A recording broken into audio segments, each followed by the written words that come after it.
Normal ডেলিভারির সময় একজন মায়ের শরীরে কি কি পরিবর্তন হয়, একজন মা সেই সময় কি কি ফিল করেন। অনেক মা এই সময়টাকে ভয় পান, কারণ আগে থেকে ক্লিয়ার কোনো ধারণা থাকে না। আজকের ভিডিওতে আলোচনা করব নর্মাল ডেলিভারির সময় শরীরের বাস্তব পরিবর্তনগুলো কি কি, যার মধ্যে অন্যতম হচ্ছে নাম্বার 1, শরীর ধীরে ধীরে খুলে যায়। ডেলিভারির সময় জরায়ু মুখ আস্তে আস্তে খুলে 10 সেন্টিমিটার পর্যন্ত হয়।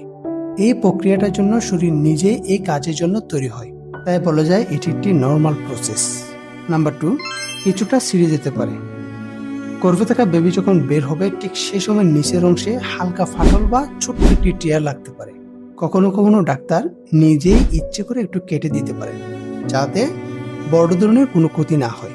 ডেলিভারির সময় এটি একটি নর্মাল টপিক। নাম্বার 3, ডেলিভারির সময় একজন মায়ের খুব বেশি বোরিং ফিল হতে পারে। আপনার বাচ্চার মাথা যখন বের হবে ঠিক সে সময় নিচের অংশে জ্বালা পোড়া কিংবা আগুনের মতো ফিলিংস হতে পারে। সবচেয়ে গুরুত্বপূর্ণ বিষয় হচ্ছে এই বোরিং ফিলটা খুব অল্প সময়ের জন্য থাকে, তারপরে আপনার গর্ভে থাকা বেবি পৃথিবীর আলো দেখতে পায়। নাম্বার 4, শরীরের নিয়ন্ত্রণ কিছুটা কমে যেতে পারে।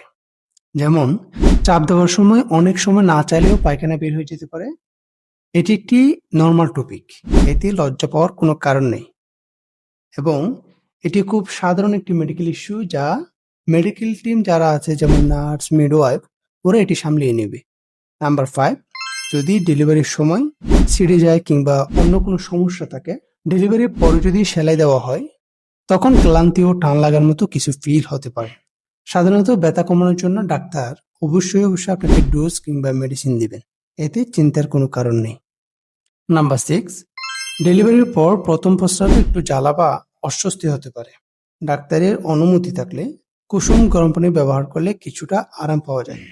নাম্বার 7, ডেলিভারির পরে জায়গাটা কিছুটা ফুলে যেতে পারে। এটি নিয়ে দুশ্চিন্তার কোনো কারণ নেই, কিছুদিনের মধ্যে এটি ধীরে ধীরে ঠিক হয়ে যাবে এবং আগের রূপে ফিরে আসবে। সহজ কথা হচ্ছে এগুলো সবই নর্মাল টপিক, এগুলো সবই নর্মাল পরিবর্তন। আপনার শরীর এই কাজের জন্য তৈরি, ভয় পাওয়ার কোনো কারণ নেই। সঠিক যত্ন নিলে সবকিছুই আগের মতো ঠিক হয়ে যাবে। নিজের সমস্যা নিয়ে আপনার ডাক্তারের সাথে খোলামেলা আলোচনা করুন।